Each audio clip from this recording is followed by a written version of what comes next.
Hello guys, welcome to blog, welcome to my channel. અમે લોકો જઈ રહ્યા છીએ બહાર ખાવા.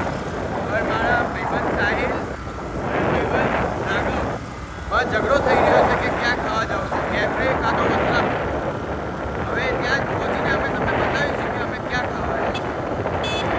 તબ તક જોતા રહો અમારો બ્લોગ. ગાઈઝ, ફાઇટ પૂરી થઈ ગઈ. ફાઇનલી સાહિલે જે કીધું ડેનિશ કેફે ત્યાં આવ્યા છીએ. અને રાઘવની વિશ પૂરી ના થઈ એટલે અમે નેક્સ્ટ વીક અમે જઈશું ખાવા વસ્ત્રાપુર. Bye guys. ફાઇનલી અમે કેફે જ આવ્યા, મારી ઈચ્છા પૂરી થઈ. હલો ગાઈસ, હું કેફેમાંથી આવી ગયો છું. જે મારા ભાઈબંધને ખાવું હતું કેફેમાં, ત્યાં અમે ખાઈ લીધું હતું. અને હવે હું આવી ગયો છું ઘરે. હવે હું જઈશ ઊંઘવા. એટલે કેવો લાગ્યો મારો આજનો વ્લોગ? જો સારો લાગ્યો હોય તો લાઈક, કમેન્ટ અને સબસ્ક્રાઈબ કરતા રહેજો અને મને સપોર્ટ કરતા રહેજો. Thank you so much. Bye guys. Good night.